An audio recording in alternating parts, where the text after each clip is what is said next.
Let's talk about Peachtree accounting periods. Accounting periods are units of time that divide your fiscal year for reporting purposes. In Peachtree, you can set up to 13 accounting periods per fiscal year. Typically, you'll change accounting periods at the end of each period to move to the next. In some cases, you may want to change accounting periods to a previous period to enter or edit past transactions. Note, if you're operating on a network in multi-user mode, all users must exit Peachtree before changing accounting periods. In other words, your Peachtree file must be in single-user mode with only one user accessing it when you need to change accounting periods. If you're in batch mode, you must post all journal transactions before changing accounting periods. For both batch and real-time modes, you should print invoices and/or checks before changing the accounting period. You should always make a backup of your company data before changing accounting periods.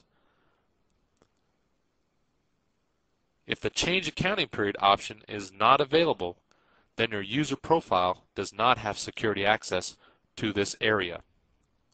Now, let's demonstrate the change accounting period feature. Down here in the lower right-hand corner, you can see that we're in period 3, which is March. If we want to change this period, simply click here, and this brings up the change accounting period window. You may also click on the Tasks pull-down menu, come down here to System, and over to Change Accounting Period. This brings you to the same window. Now we simply select the period we want to change to. We can change to any one of the 24 periods that are shown in this list. I can roll forward to next month, or I can go back to January. Let's start by going to April. Click here, and then click OK. Peachtree prompts us and asks us if we'd like to print invoices or checks before continuing. If you have any invoices or checks that are in the system that have not been printed, you'll want to print them now. Let's click on No. Next, Peachtree asks you if you want to run any reports. Let's click No. Now you'll notice that we're now in period 4, April.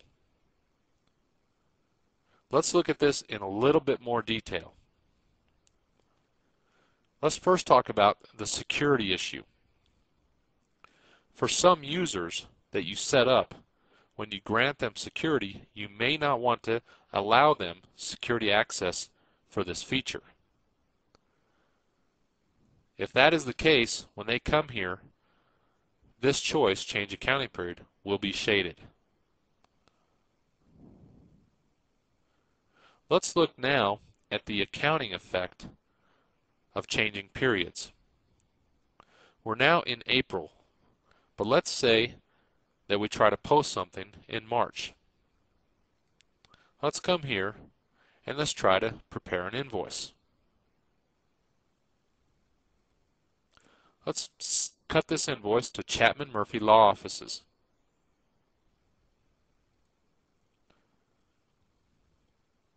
Let's date this invoice for March 31st.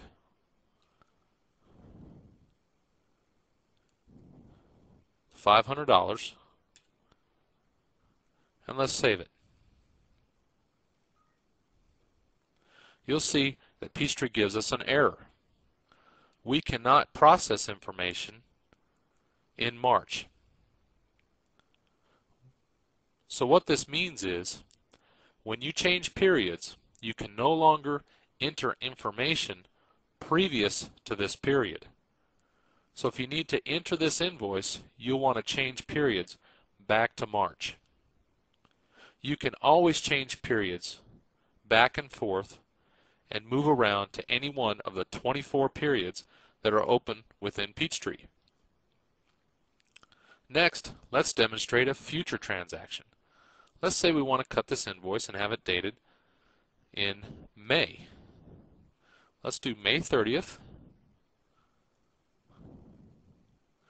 Let's call this invoice number test. Let's try to save this. And you'll see that Peachtree allowed us to save it. If we had tried to print it, we could have printed it. So this means that Peachtree will allow us to do future transactions versus past transactions. So a lot of times what companies do is at the end of a period, they will wait to change periods, usually until the 10th or 15th, because they can still process information in the next period.